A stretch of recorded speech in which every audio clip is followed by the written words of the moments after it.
how beautiful the inflorescence of this shrub, which is indigenous, native to Himalayas. And if you look closely, the flowering panicles or spikes, they look exactly like squirrel's tail. So plant has popular name as squirrel's tail bush or Indian squirrel tail. And the name in botany is in honor of Colebrooke as Colebrookia. It belongs to the mint family Lamiaceae. And if you look closely, any member of the Lamiaceae, the leaves will be in opposite pairs, as you are able to appreciate when you look toward the nodes of the leafy stem. So at each node you have two leaves, and they are growing not in same direction but in opposite direction. So lower pair is opposite to the upper pair, and this unique phyllotaxy or leaf arrangement is known as opposite decussate. The leaves on closer look, they appear the egg shaped, which in botany is called as the oval shape lamina, and the margin is also sharply, you can say, toothed. This is not entire margin, rather the margin is toothed. And on closer look on the lamina, you will see there is a central midrib, then side veins, and then veins and veinlets and venules, which anastomose, or they create a kind of network. So this kind of venation, arrangement of foliar veins, is referred to as reticulate venation. And this in fact is a unique character of all those flowering plants which have two seed cotyledons, two cotyledons in a seed.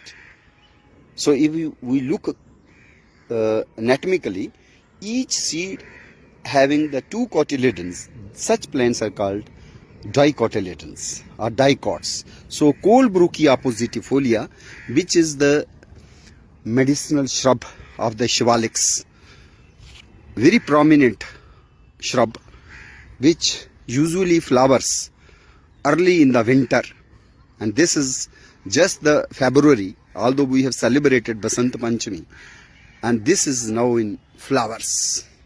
So you see the elegance of flowering in Colebrookia oppositifolia after Basant Panchami.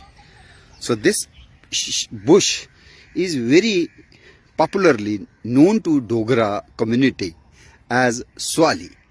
So local names sometimes they vary for two similar looking plants also. So another similar plant which looks very similar and rather they belong to the same family, that is Kali Swali. And this particular shrub in comparison is referred to as Chitti Swali. So how to differentiate the two? In case of Kali Swali, the stems are mostly purplish, dark purple or blackish in nature. So sometimes in reverence to Lord Shiva, Kali Swali is also known as Ishwar Jata, and the leaves are aromatic, and botanically Kali Swali is not Colebrookia, but that is Pogostemon. Pogostemon bengalens is the botanical name of Kali Swali, but the flowers which I am focusing right now and talking about the plant, it is Chitti Swali, Colebrookia oppositifolia. This particular plant is known to the local Vaid and Hakims for relieving the headache, especially during summertime, May, June, when there is a scorching heat and laborers working in the open sunshine under the scorching sun, they may feel kind of giddiness. So to get rid of that headache, giddiness, they usually imply it's leaves and put on their head. So kind of relief is obtained after using the leaves of Colebrookea oppositifolia, locally called as chitti swali. Sometimes people in other locations also name it as dus. In fact, the term dhursuli or dharsu or dhus also used in other parts of the Shivaliks and especially in Nepal. In Hindi, the plant is known as binda and sometimes also known as bharmoli. Bharmoli is another Hindi name for Colebrookea oppositifolia, very reputed medicinal plant of the Shivaliks. This is a shrub, perennial shrub. If we focus on its stems, they look squarish in nature. They are not round, but rather they are squarish, especially towards the ends of the branchlets. And they are not smooth, means they are not without hairs. On closer look, you will see they have hairy nature on the stems. So this hairy nature is also in contrast to Kaliswali, Pogostemon vangalens. In Pogostemon vangalens, the stems are quite smooth. They are without any hairs or any pubescence, no pubescence. But here in Colebrookea oppositifolia, even leaves have hairy texture and even stems are hairy. But in case of Pogostemon vangalens, which is Kaliswali, we don't have this pubescence. Basically, another species of Pogostemon, which is Pogostemon cabalin, that is cultivated for the extraction of patchouli oil, which finds the industrial applications and also medicinal uses. Indian Institute of Integrative Medicine, earlier named as Regional Research Laboratory, it was founded by Professor Colonel Ramnath Chopra, and new research undertaken by the scientists of RRL or Indian Institute of Integrative Medicine, they have found the extract of this Colebrookea oppositifolia, chitti swali, as hepatoprotective. It is very useful for liver health. So against liver ailments, the extract is useful. So this is another latest recent research input regarding the medicinal quality of this beautiful shrub. I would like to recommend that all panchayats should have this shrub in the panchayat ghar, as they are also undertaking the exercise of People's Biodiversity Register and Biodiversity Management Committee. So it is the, I think, prerogative, and rather they should take a lead, the members of Biodiversity Management Committee, to include this shrub in each and every educational school nearby in that panchayat. It may be a primary school, middle school, or high school, or even higher secondary school. So this particular plant with rich folklore and you can say even this particular plant finds use in the Ayurveda, and not only that, many pollinators, many insects, they also find forage in the blooming flowers of this Colebrookea oppositifolia, popularly known as Indian squirrel tail or dus binda. So this particular plant, Colebrookea oppositifolia, should not be confused with Kaliswali. Kaliswali, where we have the flowers pinkish purple, and this is the plant which is called as Kaliswali. So this, you see, still the flowers are at the bud stage. They have not bloomed yet, and on closer look you would like to appreciate the color of the stems is blackish purple. Although Chitti Swali and this Kali Swali, they belong to same family, mint family, Lamiaceae, but they belong to two different genera. Chitti Swali under the genus Coldbruchia, whereas Kali Swali under the genus Pogostiman. So this is the Pogostiman, which is popularly referred as Kali Swali because of the purplish black coloration of the stems of this bush. This is also aromatic bush, popularly named as Indarjata, and this is also medicinal shrub of the Shivaliks. So today we have focused on two indigenous or native medicinal shrubs of Jammu region. One is Coldbruchia positifolia, Chitti Swali, and other is Pogostiman, bengalans. And if you see its leaves, they are again opposite, born in opposite fashion, and rather they are opposite decussate. The lower pair, if it is in north-south direction, upper will be east and west direction. So this opposite decussate, phyllotaxy, leaf arrangement, then reticulate kind of venation here also, and then squarish stems. Another feature of the Lamiaceae family. Another unique character of Lamiaceae or mint family is also the gyno-basic ovary and bilabiate corolla. So since now the flowers are in advanced stage, they have not bloomed, so we can't show you the corolla, which is bilabiate, and from inside you have the exerted stamens. Stamens are coming out of the corolla lobes. That is unique character of the Lamiaceae. So this Kali Swali, also known as Ishwar Jata, Pogostiman, bengalans, but our cultivated species is Pogostiman cablen.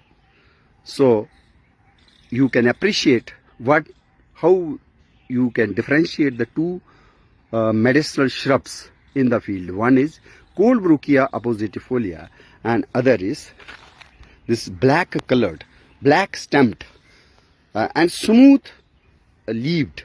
Leaves are not hairy. In Coldbruchia oppositifolia, the leaves were very much hairy, pubescent, and even stem was hairy, pubescent.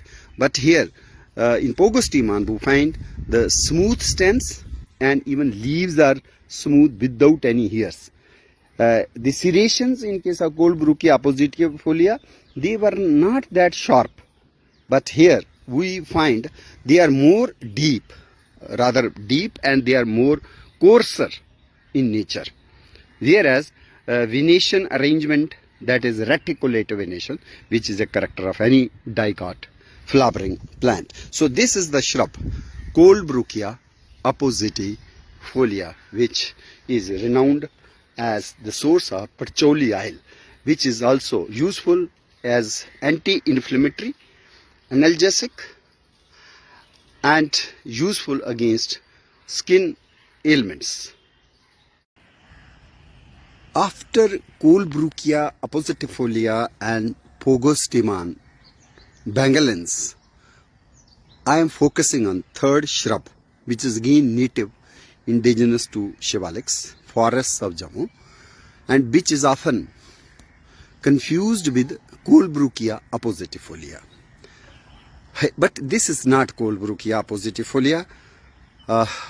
Earlier the plant was placed in entirely another family, Bourbinaceae, but presently Bourbinaceae also stands merged within the mint family Lamiaceae. So now we can say this shrub also belongs to mint family, to which Coldbruchia oppositifolia and Pogostiman bengalans belongs.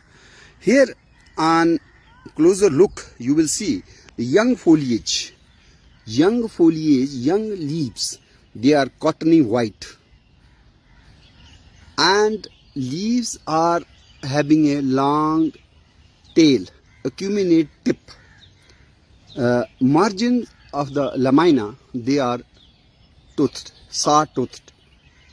Leaf arrangement is exactly like Coldbruchia oppositifolia, opposite decussate. What when you will have the flowers do not grow in the terminal panicles as we see in Colebrookea positifolia. Here the flowers are born in cymose clusters, and cymose clusters are axillary. So you can see from here that the pair of leaves has fallen, but still you see the old year's inflorescence. And here one leaf, one fallen, one leaf is not there, but you see the axillary nature. Here you are able to appreciate much better. You have the leaves as well as the axillary now fruiting kind of structures. So here we have cymose inflorescence, and on maturation here also you are able to appreciate they are axillary cymose clusters to distinguish it from Colebrookea appositifolia, where the flowers are born in branched panicles, and here they are not in panicles, rather they are in axillary clusters. And on maturation these flowers will turn into pearly white fruits. Since the fruits are so beautiful, so you can have some idea of the fruits, how they will look like. They are white in color and look like pearls. So the plant has been named in botanical language as Callicarpa. Calli means beautiful, just as we have the good handwriting, calligraphy of Mughal era. So Callicarpa, carpa means fruit. The fruit is looking like beauty berry. So this shrub is also named as beauty berry, Indian beauty berry or large leaved beauty berry, and another name is pearl beauty. So it's also named as Callicarpa, and leaf size is quite large, so it has been named as macrophylla. Colebrookea appositifolia like shrub, but this is not Colebrookea appositifolia, rather this is Callicarpa macrophylla. And another species which we find in India in the northeastern Bengal and Assam side, that is Callicarpa arborea, which grows to a tree-like habit. But in our shivalics in Jammu forest, usually this is a large shrub, and its fruits are also edible. They are eaten by the local populace. And the flower color is also fascinating pink or magenta color. So in case of Colebrookea appositifolia, the flower color is white. Whereas in case of Pogostemon bengalens, the flower color is purplish red. Whereas in case of beauty berry or pearl beauty, Callicarpa macrophylla, the flowers are fascinating pink.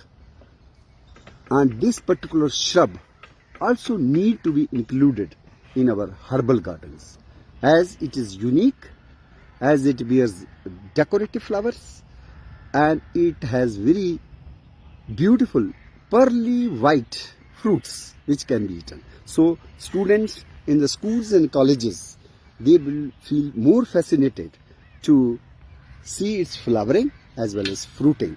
So this particular shrub, which should not be confused with Colebrookea appositifolia, is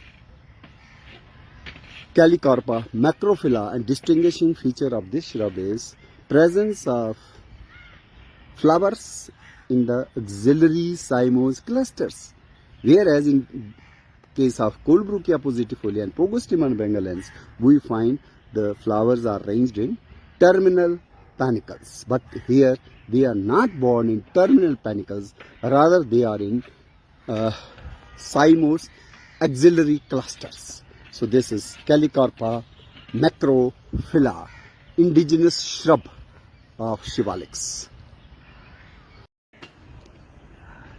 In today's shrubby tree talk, I will focus on fourth shrub of shivalics, rather India, which is indigenous to India and known as Indian conkerberry.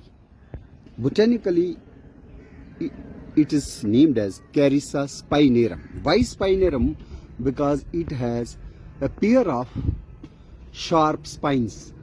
So it has been named as spinarum. At each node you will see a pair of leaves as well as pair of spines. So it is called as Carissa spinarum. This is wild, indigenous, native to India and grows profusely in our shivaliks. This has the capacity to colonize the highly degraded and poor soils, rocky soils. So this is very useful shrub for prevention of soil erosion in the shivaliks where large scale deforestation has taken place in the recent past and the soils are exposed. But wherever you find these shrubs, the soil is intact.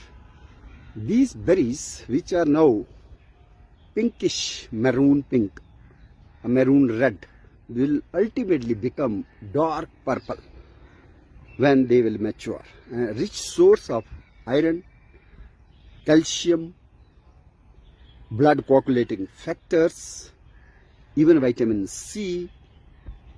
Fruits are fondly eaten by wildlife as well as the local children. It is a very good source of nutrition, useful against respiratory troubles, cough, cold. We have another near relative or another species of Carissa which is under cultivation, especially in South India and Central India. That is Carissa carandus or Carissa conjusta. That particular shrub has larger fruits, whereas here the fruit is much smaller in diameter, but the cultivated Carissa carandus has about 2 to 2.5 centimeter large fruit, and fruits are fondly eaten, pickled, made into jams and jellies. But same feasibility, same potential, even we can create by using the resource which I am referring to, Carissa spinarum, locally called as garna. Sometimes Gujar also name it as granda or grach. The word, Dogri word garna, seems to have been derived from the Hindi word karaunda. From karaunda, the garna. So many birds, they come and forage on its ripe fruits. Among various birds which come to visit the fruits of Carissa spinarum, they are red-vented bulbul, Pecronotus kefir, white-cheeked bulbul or Himalayan bulbul, Pecronotus leucogaster, even Kangra bulbul.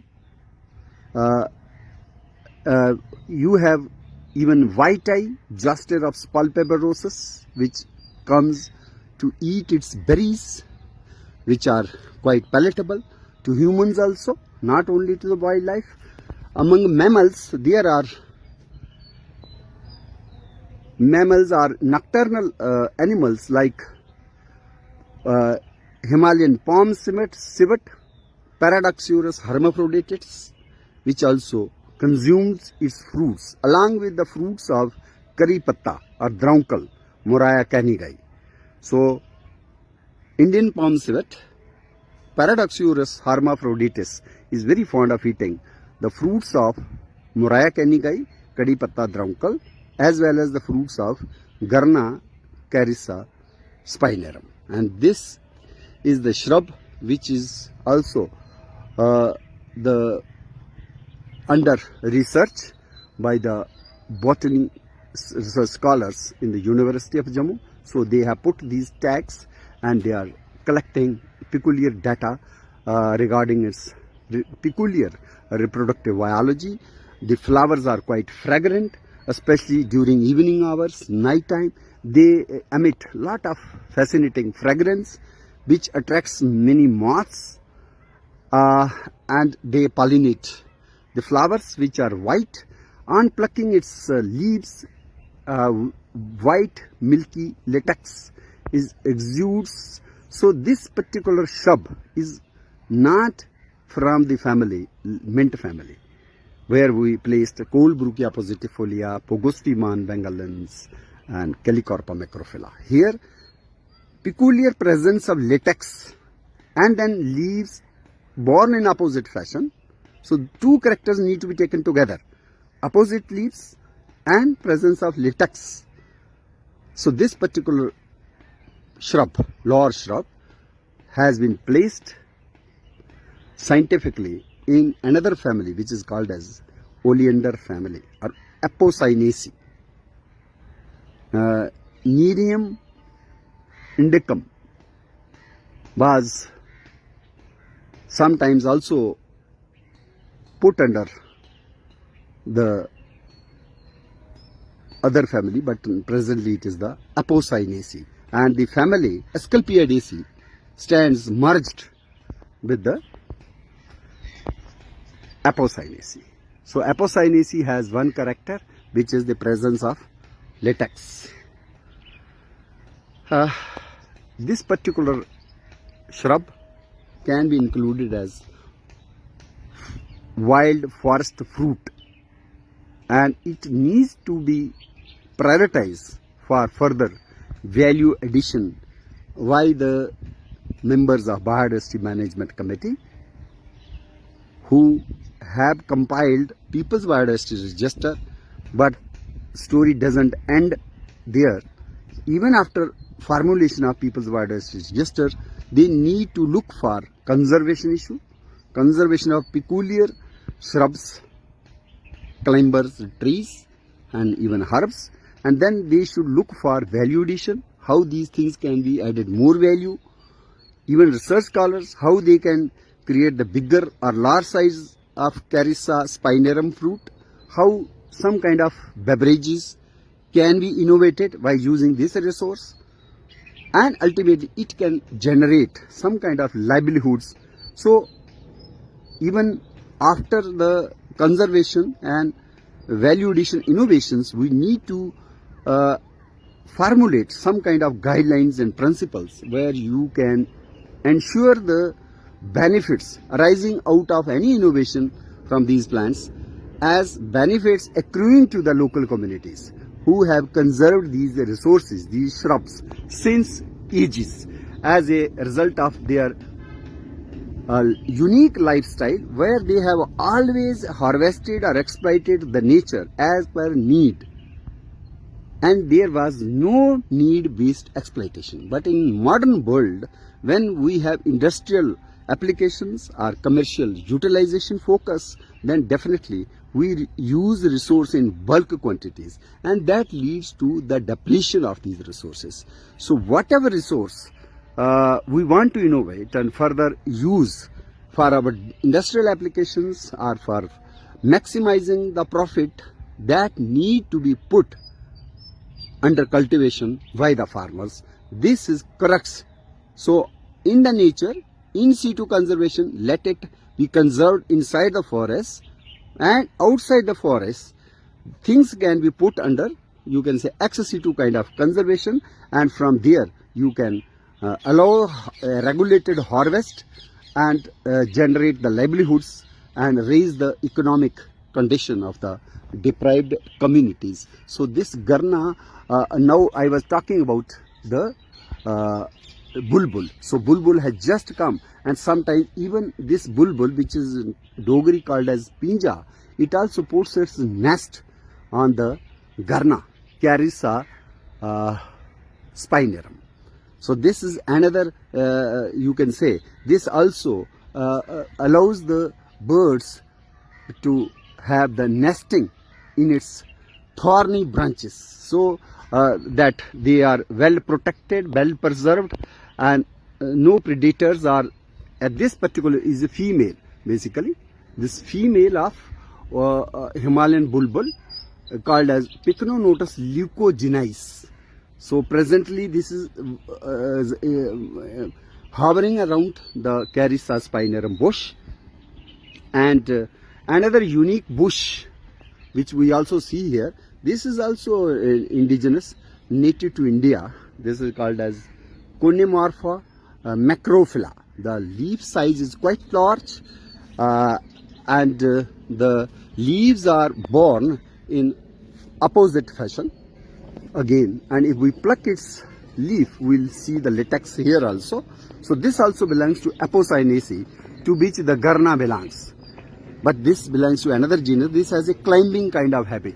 So its branches needs some kind of support, and it bears very fragrant milky white flowers. So presently we are not able to see any flowers because this is early spring, but when it will bloom, it will be very decorative flower. So this can be included as decorative indigenous shrub in the Indian botanical gardens, Indian herbal gardens, Conimorpha macrophylla. So this particular shrub is unique in the sense it has large leaves borne in opposite pairs, and it has large fragrant flowers which add beauty to the garden and also attract winged visitors, especially moths and many butterflies. Continuing with the talk on shivalik shrubs, we have come across another shrub which is known as Hyptage vangalensis, Madhavlata, Madhav vale, where the leaves are arranged oppositely, no doubt, but they are opposite superposed, means they are born in the same orientation. So all leaf pairs, they are mostly arranged left right. So distichous kind of leaf arrangement. Here it is very prominently we can appreciate the leaf arrangement in sharp contrast to opposite decussate in case of Colebrookea oppositifolia or Pogostemon bengalens or Calicarpa macrophylla. So this belongs to another family, Malpighiaceae. So here unique character of the flower of this shrub, which grows as a woody liana in the forest, is the petals are free. So it is the family Malpighiaceae under the family subgroup as the polypetalae. Whereas in case of Colebrookea oppositifolia and Pogostemon bengalens or Calicarpa macrophylla, all they belong to the gamopetalae group. So petals were fused, but here in Hyptage bengalensis, the petals are free and they have maddening fragrance. That maddening fragrance has allured the earlier nature lovers and sages and saints to call this plant as Madhavlata in honor of Lord Krishna. Madhav is another name of Lord Krishna. So this shrub grows as woody liana in the forest.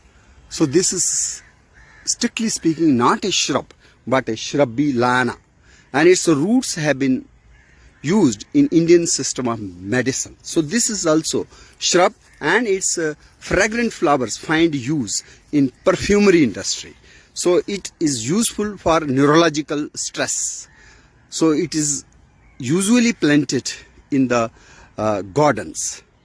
So this is another shrub, Hyptage bengalensis or Madhavlata or Madhav vale, which need to be introduced in all the floriculture gardens, in all the herbal gardens and the botanical gardens of Jammu and Kashmir under the biodiversity conservation and awareness initiatives being carried out by biodiversity management committees as mandated under Indian Biodiversity Act 2002 and rules framed in the year 2004. Under Indian Biodiversity Act, we have the National Biodiversity Authority located at Chennai. Then we have state biodiversity boards, and each union territory has a union territory biodiversity council.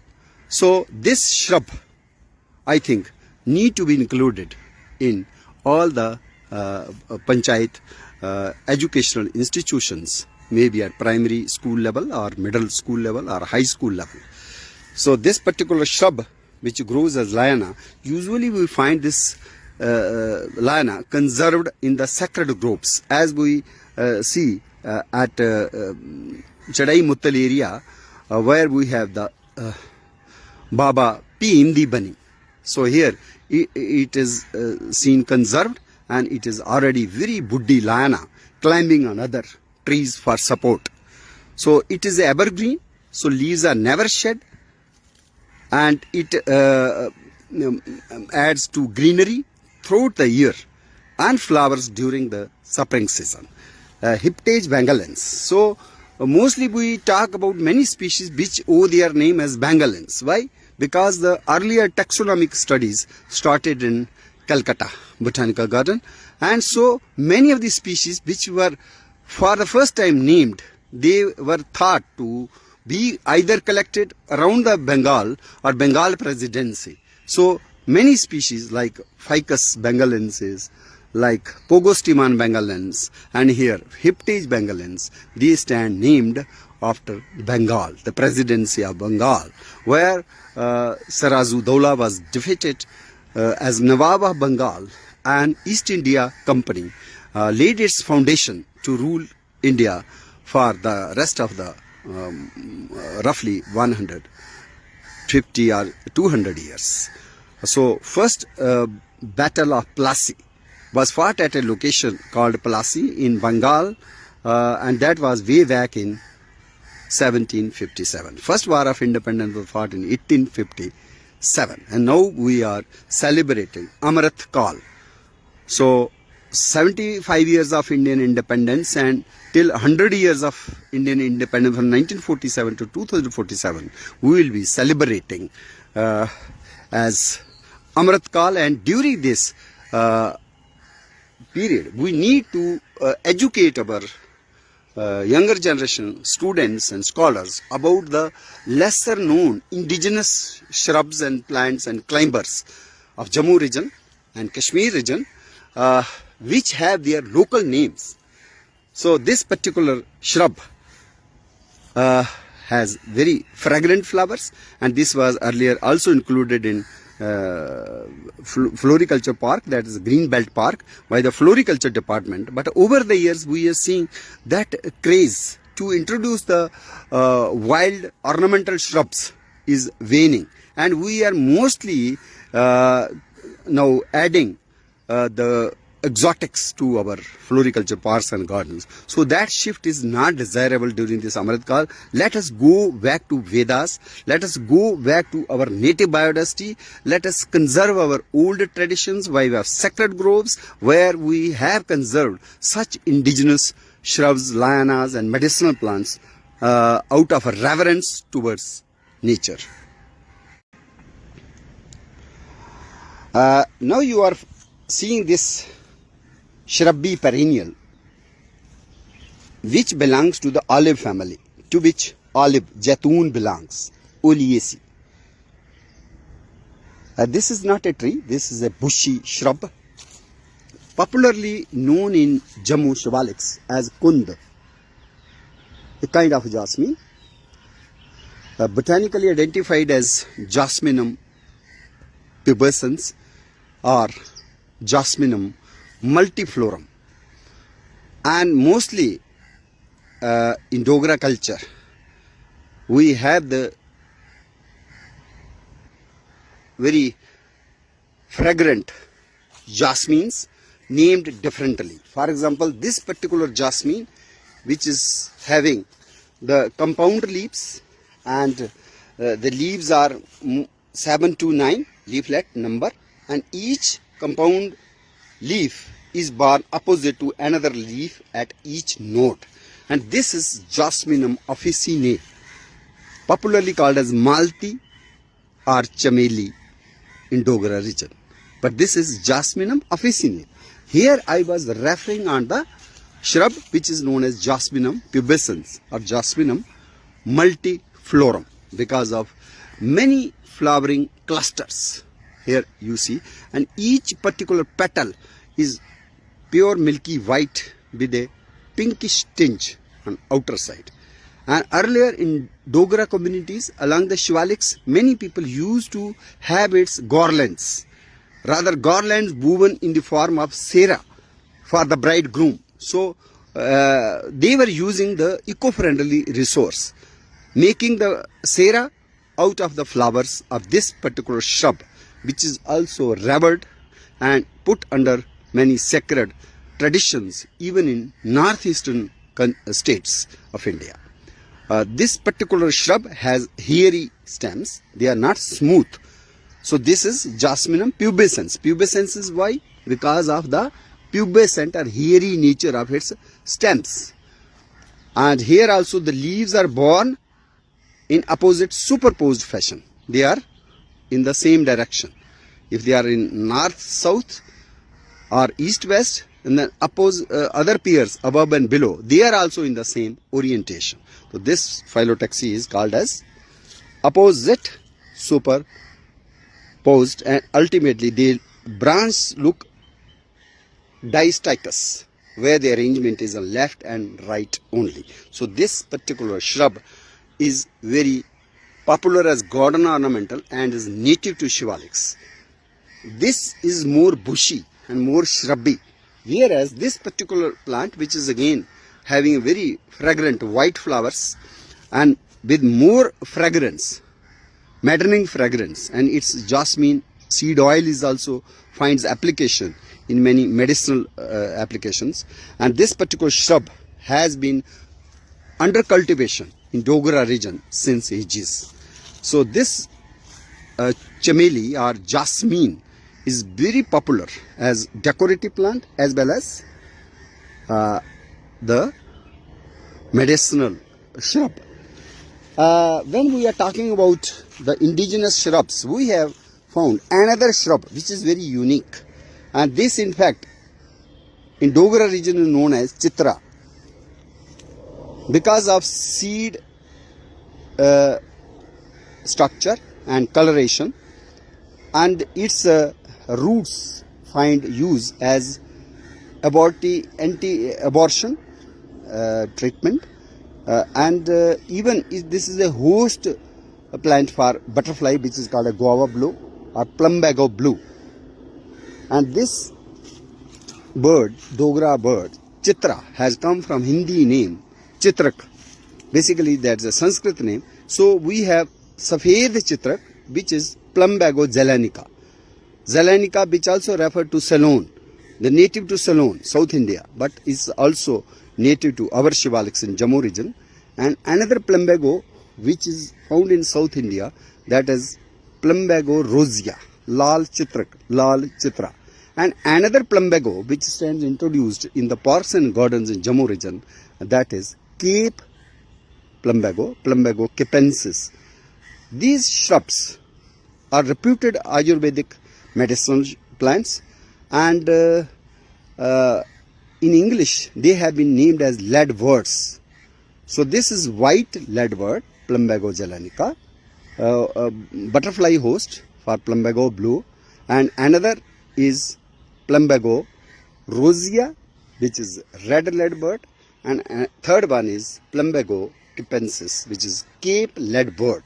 So these shrubs need familiarity by our younger generation. They should be able to identify the plants in the field and should also focus on their folk utility.